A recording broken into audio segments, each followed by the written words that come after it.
bem, pessoal? Então, como a Maiane falou, né, nós ficamos incumbidos da cicatrização de músculos, tendões e ligamentos. Eu me chamo Heber Mendes e a gente vai falar um pouquinho sobre as fases que subsequenciam essa abordagem escolhida.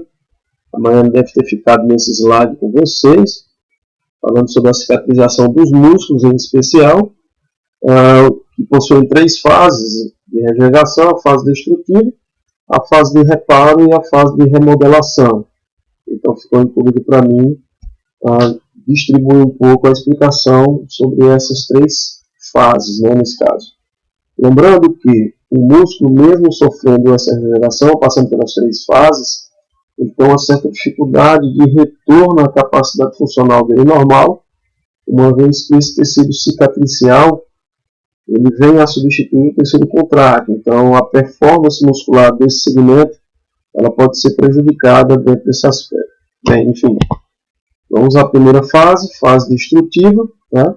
Nessa fase, as fibras musculares e suas bainhas, né, elas são fagocitadas. O tecido lesionado ele é inundado por esses macrófagos. Né? Você vê aqui os macrófagos no interior da fibra. A função desses macrófagos trazidos pela inflamação, né, é degradar o tecido morto causado pela ruptura, seja ela de grau 1, 2 ou 3. No caso da terceira fase, nem tanto, porque já perdemos muito de fase contrátil, o músculo já está com função perdida, como a Maiane falou antes para vocês. Esses leucócitos eles chegam através de uma sinalização de alguns mastócitos que trazem a inflamação inicial e eles fagocitam o interior dessa fibra. A fase de reparo ela é a segunda fase de instituição, contudo ela é dividida em 3 etapas. Uma etapa que é muito próxima da fase destrutiva, como dito antes, elas se confundem inclusive com relação à imagem que vocês podem ver aqui apontado pelo laser, né? Essa primeira etapa da fase de reparo é o hematoma, né, visto que o rompimento de vasos e a inundação desse espaço entre fibras ela é necessária. Né? Então a gente vai subdividir isso em alguns dias. Então durante o primeiro dia, né, há essa invasão de células inflamatórias, incluindo fagócitos, que começam a se desfazer, entre outras coisas, desse coágulo como um todo. Depois nós temos a fase de formação da matriz. Essa matriz ela é formada primariamente por fibroblastos, e já são células do tecido conjuntivo propriamente dito que inundam esse tecido. Esses fibroblastos eles chegam por diapedese. Vocês podem ver aqui o tecido granular se formando. Ela dá uma força inicial a esse tecido para que eles possam vir a sediar a matriz do tecido conjuntivo propriamente dito. Né? Esses fibroblastos iniciam a síntese de proteína celular e a formação de novos vasos e tecido neural. Essa fase de reparo, a formação do colágeno, que é a terceira etapa da fase de reparo, essa produção do colágeno tipo 1, né, pelos fibroblastos. Vocês podem ver aqui toda essa área circunvizinha das células do muscular já criando uma sustentação.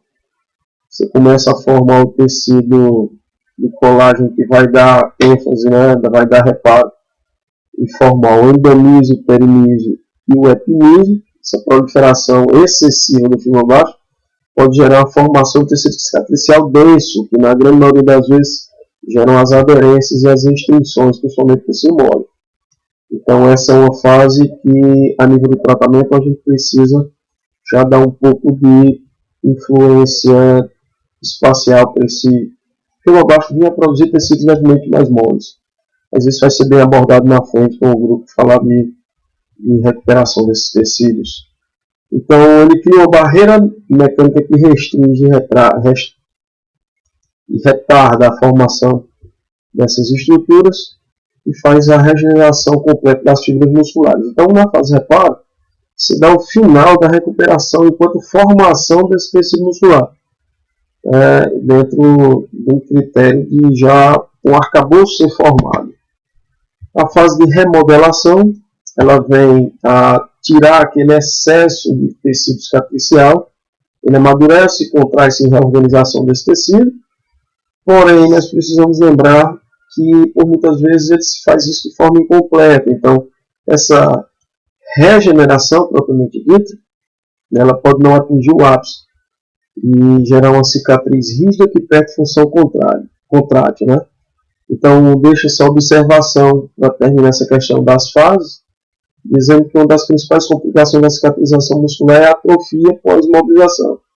Então, é de vasta importância que esse músculo não permaneça o tempo todo imóvel, né, para que isso não gere uma atrofia, uma perda de função muscular tardia. Falando um pouco agora sobre a cascata histoquímica, isso vai acontecer durante as fases que eu já citei. Na primeira etapa, essas miofibrilas, né, são tecidos fusiforme comprido, têm um risco de necrose se estender por todo o comprimento da fibra, ou seja, a ruptura delas acaba gerando um risco grande de necrose. Isso aqui vai designar as 3 fases, fase 1, 2 ou 3. A banda de contração atua no sistema antifogo, ou seja, numa tentativa de reparo. Caso isso não aconteça, essa tentativa de reparo microscópico, a lesão macroscópica ela vai ser atingida, né? Condensação do tecido citoesquelético. Durante o desenvolvimento embrionário, células satélites, essas sim fazem o processo de recuperação, elas são as células que trazem a informação da necessidade do tecido entrar em regeneração. Elas são armazenadas embaixo da lâmina basal de cada miofibrila, então entre uma miofibrila e outra você vai ter essas células satélites, são células que estão dispostas perpendicular com relação à fibra longitudinal. Então, após a lesão desse tecido, essas células se proliferam, as células satélites, diferenciam em miofibrilas e juntam uns às outras para formar os microtúbulos. Imediatamente após a lesão, são preenchidos pelo espaço muscular e esse hematoma é formado. Então, existe um preenchimento do espaço muscular por um hematoma. Esse hematoma vai trazer algumas circunstâncias. No primeiro dia, o que acontece é que as células inflamatórias invadem esse hematoma e começam a organizar o colágeno. Né? Como eu disse a vocês antes na cicatrização. A fibrina derivada do sangue e a fibronectina se intercalam para formar o tecido de granulação. O novo tecido formado provê a propriedade de tensão inicial a resistir a contrações aplicadas contra ela. É nesse momento aqui, a nível histoquímico, que deve ser feito o início do tratamento com tensões superficiais ou até mesmo movimentos sistêmicos locais. 10 dias após o trauma, a maturação da cicatriz atinge um ponto em que não é mais local, mais frágil de lesão muscular, ela não é mais um local frágil de tensão muscular. Algumas pessoas deixam para iniciar o tratamento após esses 10 dias, visto que surge o medo do tratamento local por tensão acabar por romper essas fibras. Então, o tempo seguro para começar esse tratamento seria a partir do 10º dia. A partir disso, a restauração do suprimento vascular é o primeiro sinal da cicatrização, pelo tecido de regeneração vascular. É um pré-requisito para a recuperação morfológica e funcional subsequente. Então, de uma certa forma, a segurança em si se dá a partir do 10º dia de lesão. Contudo, temos que lembrar que pequenas tensões ou pequenas vibrações locais, elas não são assim tão ruins antes desse 10º dia de lesão. Então, visto que a gente já atingiu o ápice da cicatrização dos músculos, vamos entrar um pouco na cicatrização de ligamentos e tendões. Tá? A recuperação de ligamentos e tendões, uma vez que eles são formados por TCPD, eles só mudam a concentração de fibras, sejam elas elásticas ou colágenas, eles são tratados dentro de uma mesma categorização de fases. Então, a primeira, segunda, terceira e quarta fase, elas são aplicadas a ligamentos e também a tendões. O que vai acontecer é que a histoquímica, nesses casos, vai maturar o tecido de forma a ter um pouco mais de fibras colaginosas ou elastinosidosas.